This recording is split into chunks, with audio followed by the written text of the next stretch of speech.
સાબરકાંઠાના હિંમતનગરનો ગુહાઈ ડેમ 98.76% ભરાયો છે। ગઈ રાત્રે રૂલ લેવલ જે જાળવવા માટે ડેમમાંથી છોડાયું હતું પાણી। રાત્રે 3 કલાક માટે 3 ગેટ ખોલી 18,900 ક્યુસેક પાણી છોડાયું હતું। હાલમાં પાણીની આવકમાં ઘટાડો થતા ગેટ બંધ કરાયા છે। વર્ષ 2006માં ગુહાઈ ડેમ 100% ભરાયો હતો। વર્ષ 2006માં ડેમના 6 ગેટ ખોલાયા હતા।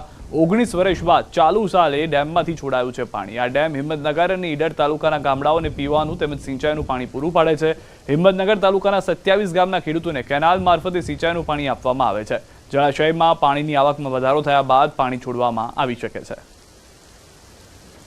પ્રસ્તુત વર્ષે જળાશયના પર્યાપ્ત જથ્થો હોવાને કારણે કમાન્ડમાં આવતી હિંમતનગર તાલુકાના ટોટલ 27 ગામના 7,000 હેક્ટર જમીનને ખરીફ તથા રવિ પાક માટે સિંચાઈનો લાભ મળશે।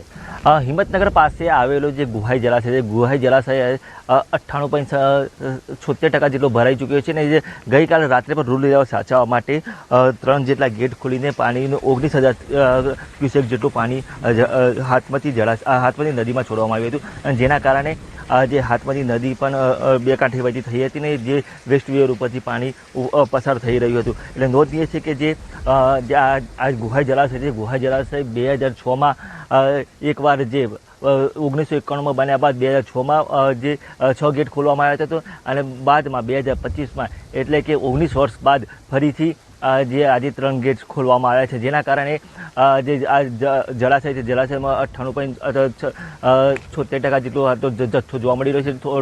હજુ પણ પાણીનો આવકમાં વધારો થશે તેમ તેમ ધીરે ધીરે દરવાજા ખોલવામાં આવશે, પરંતુ જે 100% ભરાય ટૂંક સમયમાં જ આ જળાશય 100% ભરાઈ શકે તેવી શક્યતા વર્તાઈ રહી છે, જેના કારણે આસપાસના ગ્રામ્ય વિસ્તારો અને સિંચાઈ તથા પીવાના પાણીનો પણ પૂરતો લાભ મળશે। તો આ ઉપરાંત ખેડૂતો માટે પણ ખુશીના સમાચાર કહી શકાય।